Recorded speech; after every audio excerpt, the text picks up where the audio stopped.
ঈদে কি বাড়ি আসবি না? ঈদে বাড়ি আসবো কিনা বলতে পারছি না বাবা। তোমার অ্যাকাউন্টে টাকা পাঠিয়ে দিয়েছি। বাবা, আমার প্রমোশন হয়েছে, স্যালারিও বেড়েছে, পুরো 1 লাখ। আলহামদুলিল্লাহ। বাবা একটু লাইনে থাকো। বাবা, তুমি তো বলেছিলে পিতৃঋণ কখনো শোধ হয় না। তুমি 26 বছরে আমার পিছনে যত টাকা খরচ করেছো, তুমি কি জানো আগামী 5 বছরে সেই টাকা তোমায় ফিরিয়ে দিতে পারবো? আমার এখন স্যালারি মাসে 1 লক্ষ টাকা বাবা। ও, এই কথা। তাহলে শোন, তোকে একটা গল্প বলি। বলো বাবা। তোর বয়স যখন 4, তখন আমার বেতন 3,000 টাকা। 1200 টাকা ঘর ভাড়া দিয়ে 1800 টাকায় চলে সংসার।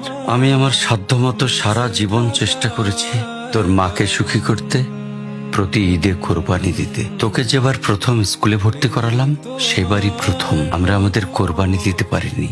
সে বছর তোর মাকেও কোনো উপহার দিতে পারিনি। তুই যখন ভার্সিটিতে উঠলি, আমাদের অবস্থা তখন মোটামুটি ভালো, কিন্তু খুব কষ্ট হয়ে গিয়েছিল যখন আমার ট্রান্সফার হয়। রোজ রোজ বাসে চড়ে, পায়ে হেঁটে, ঘামে ভিজে খুব দুর্বিষহ লাগছিল। একদিন শোরুম থেকে একটা বাইক দেখে আসলাম। সে রাতে আমি স্বপ্নেও দেখেছিলাম আমি বাইকে চড়ে অফিসে যাচ্ছি। পরের দিন তুই বায়না ধরলি, জার্নি করতে তোর কষ্ট হয়।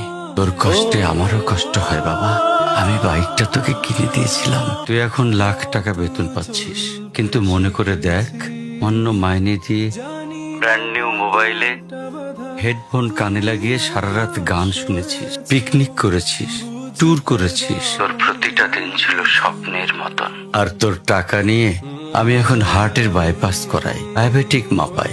জানিস বাবা, ওর মাছ খাওয়া নিষেধ, মাংস খাওয়া নিষেধ। কি করে এত টাকা খরচ করি বল? তোর টাকা নিয়ে তাই আমি কল্পনার হাট বসাই।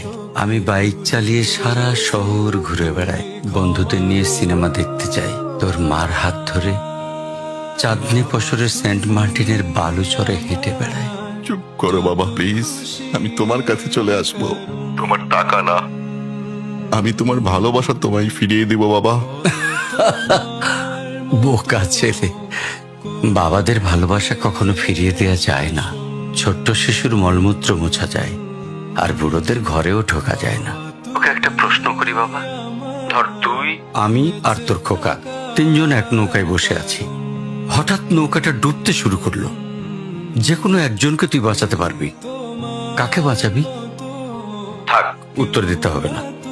ছেলেরা বাবা হয়, বাবারা কখনো ছেলে হতে পারে না। পৃথিবীতে সবচেয়ে ভারী জিনিস কি জানিস? পিতার কাঁধে পুত্রের লাশ।